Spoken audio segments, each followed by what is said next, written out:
সুপ্রিয় শিক্ষার্থীরা, আশা করি তোমরা অনেকে ভালো আছো। আমাদের আজকে ভিডিও হচ্ছে সূচক লগারিদমের পর্ব 2। এসএম সাইট এডুকেশন চ্যানেলের পক্ষ থেকে তোমাদের সাথে আমি আছি এসএম সামিদ। আজকের প্রশ্ন হচ্ছে, প্রথম প্রশ্ন কোশ্চেন, স্বাভাবিক লগারিদমের ভিত্তি কত? স্বাভাবিক লগারিদমের ভিত্তি হচ্ছে ই। প্রশ্ন মাথায় রাখবে, স্বাভাবিক লগারিদমের ভিত্তি হচ্ছে ই, আর ব্রিগস লগারিদমের ভিত্তি হচ্ছে তোমার 10। সবসময় এই জিনিসটা মাথায় রাখবে, ব্রিগস লগারিদম হচ্ছে 10। হ্যাঁ, আর পরবর্তী কোশ্চেন হচ্ছে এক্স ইকুয়াল e⁴ হলে লগ e⁴x এর মান কত? আসলে হচ্ছে 4, কারণ আমরা দেখতে পাচ্ছি যে এক্স ইকুয়াল e⁴। এখন এক্স এর মান e⁴ হলে লগ ইকুয়াল কত হবে? লগ e⁴x এর মান তো 4ই হবে, তাই না? হ্যাঁ, e⁴x লিখে এখান দিয়ে যদি তারপরে যদি তোমার লগ e⁴ লিখি তো উত্তর একই আসবে না? লগ e⁴ লিখলে এই যে বেস মিলা গেছে, যার জন্য বেসেস বাদ, তাই এক্স ইকুয়াল 4। হ্যাঁ, ক্যালকুলেশন দেখে নিচ্ছি, অর্থাৎ এক্স ইকুয়াল 4। এই যে অর্থাৎ এক্স ইকুয়াল e⁴ হলে লগ ইকুয়াল e⁴ ধরলে, যেহেতু এখানে শর্ত অনুসারে আমরা পেয়েছি, এখানে শর্ত অনুসারে পেয়েছি, তার জন্য e⁴ লগ এক্স হল এক্স ইকুয়াল 4, বেসিস বাদ দিলে 4 আসবে। হ্যাঁ, তারপর আমাদের পর নেক্সট কোশ্চেন হচ্ছে 10 ইনভার্স 7 এর সাধারণ দশমিক রূপ। 10 ইনভার্স 7 বলতে বোঝায় এই, আমাদের উত্তর হচ্ছে ছোট গ। ঠিক আছে, আপনাদেরকে ভেঙে দেখাচ্ছি, ক্যালকুলেশন আমরা টান দিয়ে নিচ্ছি, ওটা সমস্যা নেই ভাই, তোমাদের ভেঙে দেখাবো। লগ ইনভার্স 7, ইনভার্স বলতে বোঝায় মানে মাইনাস, মনে করো যে 1 ইনভার্স মানে এটা হচ্ছে 0.1। শূন্যটা তো পিছনে নেব, পিছনে নিতে হলে সময় খেয়াল রাখবে, 0 সামনে পিছনে নিতে হলে ইনভার্সটা ব্যবহৃত হয়, ইনভার্স। তো আমরা যখন লগ 10 ইনভার্স 7 দেখে নেব, এটা হচ্ছে তোমার 0.000000, মানে তোমার সামনে 6টা শূন্য থাকবে, 7টা শূন্য ইনভার্স হবে কেন? যে ইনভার্স 6টা শূন্য তোমার মধ্যে লগ e⁴ আছে, আর প্রথমটা যদি এখানে যাবে তার জন্য ইনভার্স। বুঝতে পারছো? হচ্ছে লগ 10 ইনভার্স 7। বুঝতে পারছো? আসলে বুঝতে পারছো, কনসেপ্টটা ক্লিয়ার হয়েছে। পরবর্তী কোশ্চেন হচ্ছে 1 ইন্টু 4 ইন্টু 10 ইনভার্স 2 এর মান নিচের কোনটি সমান? হ্যাঁ, তার জন্য ক্যালকুলেশন নেব, আমরা সবগুলো মান ক্যালকুলেশন করব। তাহলে দেখি, ক্যালকুলেশন করে নিই। 0.1 সরি 0.0012 হলো স্কোয়ার। প্রথমে একটা উত্তর দিলে আমরা কি আসে দেখি, 4 এটার স্কোয়ার করলে আসে 1.44 ইন্টু 10 ইনভার্স 6, মানে এটা 4 বেশি। ঠিক আছে, তাহলে হবে না, আমাদের মূল মিলাতে হবে এইটা, এই মানটা পেতে হবে, যে কোনো মান, যে কোনো 4টা মানকে গুণ করলে এই মানটা আসতে হবে। হ্যাঁ, নিচেরটা দিই, খ দিই, আমরা যদি খ দিই 0.012 হলো স্কোয়ার,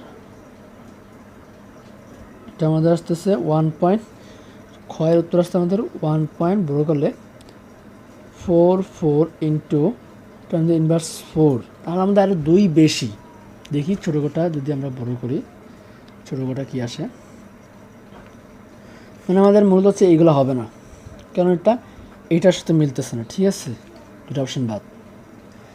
তো 0.0012 হোল স্কোয়ার কি আসে দেখি, এটা আমাদের আসতেছে 8, এটা হচ্ছে 1.44 ইন্টু 10 ইনভার্স 8।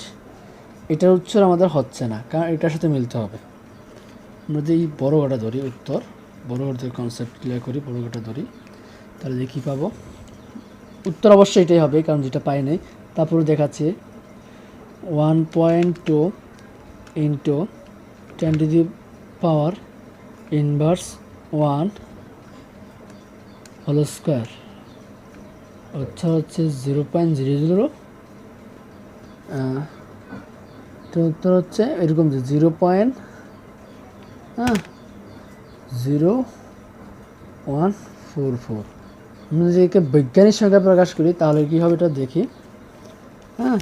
এই যে সামনের এই প্রথমটা ইনভার্স হয়ে যাবে, এটা হবে 1.1.1 আগাবিত 1.2 আগাইছি, 2 বসবে ইনভার্স 2, সামনের 2 দশমিক এই শূন্যর জন্য একটা শূন্য যারা বাকি শূন্য ইনভার্স 2 হয়ে গেছে।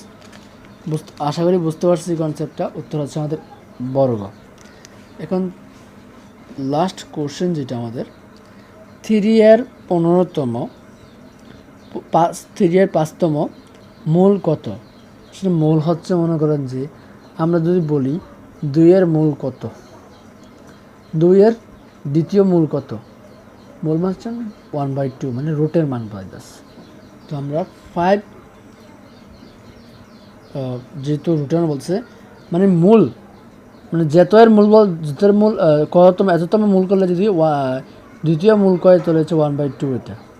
তৃতীয় মূল কয় মানে মানে সাইডের চতুর্থ মূল 1/4, মানে √4 হবে। এই উদাহরণ আমাদের এখানে বলছে এটা উত্তর, এটা হবে না, এটাও হবে না, এটাও হবে না, উত্তর হবে আমাদের এইটা। ঠিক আছে, এটা দেখাচ্ছি আপনাদেরকে। আমাদের আগে বলছে যে মানে 4√4 মানে হচ্ছে কি, মানে হচ্ছে 4-এর চতুর্থতম মূল হচ্ছে, মূলে বলছে আগে হাফ, মানে রুটের মান। যেহেতু 4 এর মান হচ্ছে 1/4। যেহেতু এটার মান হচ্ছে 1/4, তো এটা উত্তর হবে এই 3-এর পঞ্চমতম মূল কত, এর উত্তর অবশ্যই আমরা জানি এটা হবে 5√3। 5√3 মানে হচ্ছে, কনসেপ্টটা একটু ক্লিয়ার করি, বুঝো ভালো করে বুঝবে। এটা হচ্ছে 3-এর 1/5। ক্লিয়ার কথাটা? আমরা নেক্সট কোশ্চেনে চলে আসবো। আমাদের পরবর্তী কোশ্চেন হচ্ছে 5 টু প্লার মারতেছে 5 টু দি পাওয়ার 7 ভাগ 5 two the power 2 two the পাওয়ার 6। আমরা জানি সূচক লেখার সময় ভাগের পরিবর্তে বিয়োগ হয়, এবং বিয়োগের পরিবর্তে ভাগ হয়। তা আমাদের প্রথমে সংখ্যা কমন নিয়ে নেব। তো কমনের সাথে তাহলে কী হবে, 5 কমন নিয়ে নিলাম, যে এই সবগুলোতে 5 কমন নিলাম। কমন নিলে যেহেতু ভাগের সময় বিয়োগ, তাহলে আমরা নিলাম 7 - 2 - 6। তো এখানে হচ্ছে কি আমাদের 5 7 -8, 7 এক গেলে 5 ইনভার্স 1। তো আমাদের 5 ইনভার্স মানে হচ্ছে 1/5। ঠিক আছে, 5 ইনভার্স মানে হচ্ছে 1/5। কোশ্চেন আবার বুঝিয়ে দিচ্ছি, 7 5 - 1 - 6, 7 - 8, 5 ইনভার্স 1, তো 1/5। তার মানে হচ্ছে আমাদের উত্তর হচ্ছে 1/5। ঠিক আছে, শুরু করো। Add to the power P plus P Q minus P R, add to the power Q R minus P Q, add to the power P R minus Q R. আমরা জানি প্রথমে ছবির সময় কমন নিয়ে নিব, এই 3টা এর থেকে একটা কমন নিব। তো এইগুলো তো যেহেতু গুণ আকারে আসছে, মানে ইন্টু দ্য 4 ইন্টু গুণ আকার, তখন যোগ, আমরা জানি গুণের পর সময় যোগ, গুণ থাকলে যোগ, আবার যোগ থাকলে গুণ হয় সূচকের সময়। সূচকের সময় তো আমরা এখানে কমন নিয়ে নিব P R minus Q R plus, মানে আমরা এই জায়গায় প্লাসগুলো বসিয়ে দেব, ঠিক আছে। তো Q R minus P Q plus P R minus Q R. তো আমরা মাইনাসে পি আর প্লাসে পি আর কাটলাম, minus P Q plus P করলাম, minus Q R plus Q R কাটলাম। তো আমরা পাচ্ছি এ টু দি পাওয়ার 0, এটা 0 মানে হচ্ছে 1। হ্যাঁ, আমরা সূচকে পড়েছি এটা, তার মানে আমাদের মান হচ্ছে কত, যে 1, খ, উত্তর হচ্ছে খ।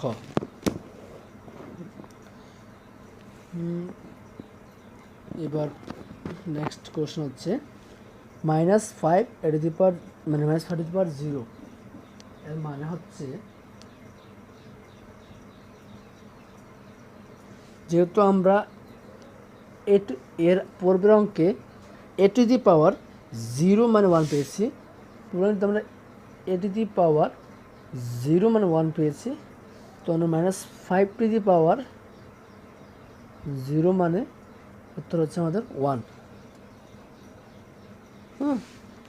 শেষ, সর্বশেষ কোশ্চেন। তার আগে বলে নিচ্ছি, তোমরা যারা আমাদের চ্যানেল নতুন, যদি মনে হয় এরকম ভিডিও পেলে আমাদের জন্য উপকারী হবে, তাহলে আমাদের চ্যানেল সাবস্ক্রাইব করে নেবে, পাশে থাকা বেল আইকনটি অন করে দেবে। 2 × 3 1/2, এটা যদি আমরা ক্যালকুলেশন করি তাহলে দেখা যাবে যে আমরা 3 রাখলাম, 3 কমন নিলাম, 1 থাকে, যদি উল্টি আনি এখানে, ঠিক আছে।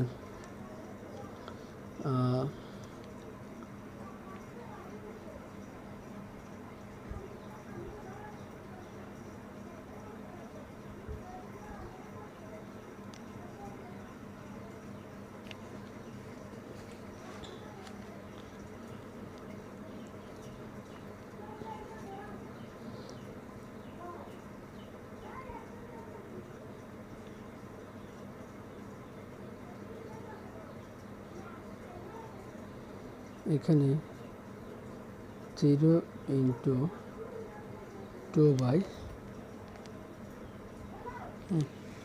এখানে আমাদের 0 × 1/3, 2 × 1/2 3, এটা মানে হচ্ছে, হ্যাঁ, এই যে 3 ×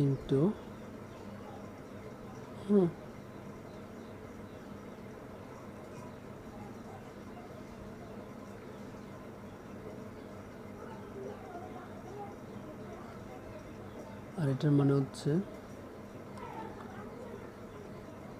2√3/2। আমরা এটাকে রাখতে চাই, √3 দিব।